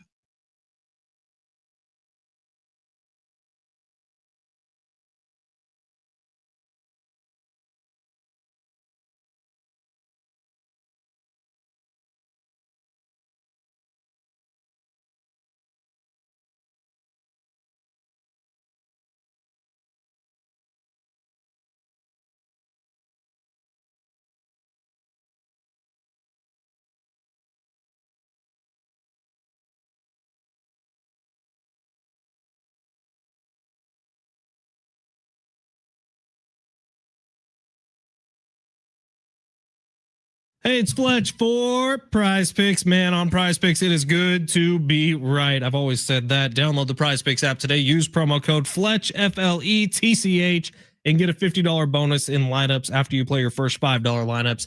Football is here. We had all day of it yesterday. And if you were playing alongside with Prize Picks, your day got even more fun because every single play and every single game means something to you. Download the Prize Picks app today. Use promo code Fletch. Get locked in before we get a Taco Tuesday tomorrow, where there's going to be discounts on the board all day long. And in fact, there's discounts on the board right now. Caleb Williams for tonight's game, discounted around 100 passing yards. You could take the more than on him. Download the Prize Picks app. Use promo code Fletch. Start taking advantage of all this. Fridays are Flex Fridays, where you get a $20 fully guaranteed entry. And Prize Picks makes it fun, quick, and easy. You can build your lineup in under 60 seconds while you're settling in on the couch, getting ready for kickoff. Sammy has a long shots we got going tonight. We'll give it to you in about 2 minutes to tell you what you can be jumping in on with us. Prize Picks, the best spot here in California to get real sports action. All withdrawals fast, safe, and secure, with Venmo, Apple Pay, MasterCard, and more being added all the time. Download the Prize Picks app today. Use promo code Fletch when you sign up, FLETCH. Get $50 in bonus lineups after you play your first $5 lineup. Prize Picks. It's good to be right.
San Diego Sports 760, Ben Fletcher and Sammy Long with you. Just a few minutes left here, so we'll get through the biggest overreactions from week one, and then we'll make some picks for tonight's game between the Vikings and the Bears. Biggest overreaction for me is pretty easy. It is everybody slandering the Detroit Lions today.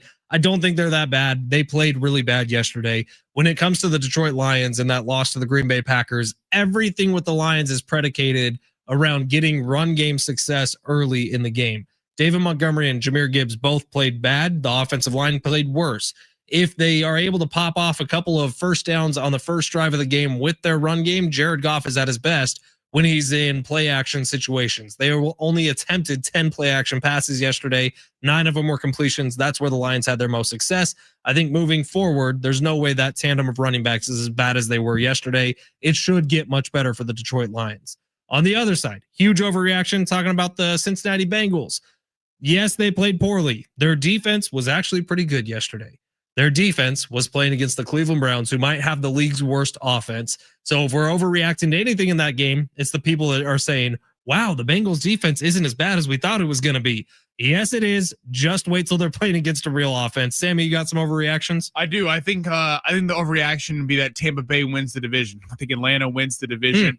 I think Michael Penix is gonna become a really legit quarterback this year, kind of ascend maybe into that top 10 discussion. I think he's going to have a really big season. I totally agree with you on the Bengals. I think people are overreacting to the defense. It's like Joe Flacco couldn't move the ball when they turned the ball over a bunch of times. So I don't know if it was much about how great a defense they were. It was that they literally couldn't take care of it. The Lions I go back and forth on, because part of me is like, yeah, it is concerning that they don't have that. I do think that Green Bay was jacked up for that game. You talk about a franchise that never gets big acquisitions. They don't go pay free agents. They don't go do big trades like that. So that's like, in Green Bay, I thought they were going to win that game, but kind of surprised about that. And I don't know, maybe this might be an overreaction. You're going to say I'm hating. I kind of feel like Lamar is still a front runner for MVP. Despite Josh Allen, the Bills winning that game, and Josh Allen's certainly there. What Lamar did, like, you can't really put that loss on him. I think you look at John Harbaugh. I think you look at the Derrick Henry fumble, and you look at the defense for both teams was really abysmal. But I do think the Ravens on the road was pretty good up until the point. Josh Allen, obviously phenomenal. But I do think Lamar is probably be the front runner today, despite losing. They both looked like MVPs last night. I mean, the amount of sacks that Lamar Jackson turned into 18-yard gains was incredible. Like the one where he ran back and then ended up running around. Like that's no one can make that play except him. There's one quarterback who looks like that, and it's Lamar Jackson. Now, I will say, I bet you Lamar Jackson has a little bit of money missing from his next paycheck because of the push that he gave the fans in the stand. I'm probably screw that fan. Dude, I know I'm on Team Lamar in that situation, but you can't do it. You cannot two-hand shove. I disagree with you. If he put his hands on him, that fan, Again, I'm Team Lamar, but he's gonna get fined. That's fine. Lamar's making $400 million. He's gonna get fined, and it will probably be pretty steep, because the last thing the NFL wants is anything that gets close to resembling a word that maybe even rhymes with malice at the palace, and that's how those things start. Remember Mike Tyson on the plane with the guy? Yeah. Like, Mike Tyson should have had the ability to beat the living crap out of that dude. I don't know if Mike Tyson could. I saw him in that Jake Paul fight. He looked a little weak. Looked a little soft. Come on now. Don't be. I better Mike. not hear you thinking you could take a punch from Mike Tyson. Of course not. No chance. All right, we need picks for tonight. Sammy, what's the line at? 1.5 favored Minnesota in Chicago. Okay. We're talking in Chicago, so that would be home dogs on prime time. History always says don't be taking my pick. I know you want to pick the Vikings. Home dogs in prime time. I have to take the Bears. I'm taking the Bears. I think the Bears win this by a touchdown. I'm going to go over-under set at 43.5. I'm going to go 24-17 Bears. All right, so we're both taking the Bears. So this is a wash in terms of our season picks. If you were curious on stuff that Sammy and I were opposite on over the weekend, we are exactly 2-2. Yes, I hit the Steeler pick. You hit the Bills pick. So we both got 2 correct. We had a couple pushes in there as well. So 2 picks. We're tied. Tonight we're going to remain tied because we're both on the Bears. We might have a little segment coming up too where we involve listeners with some picks. So we're brainstorming that. We will get back to everyone. Can't wait for it. All right, John and Jim are coming up next. Lots more on the Padres weekend as well as the NFL weekend. Stay tuned. It's San Diego Sports 760 live on the iHeartRadio app. We'll see you tomorrow.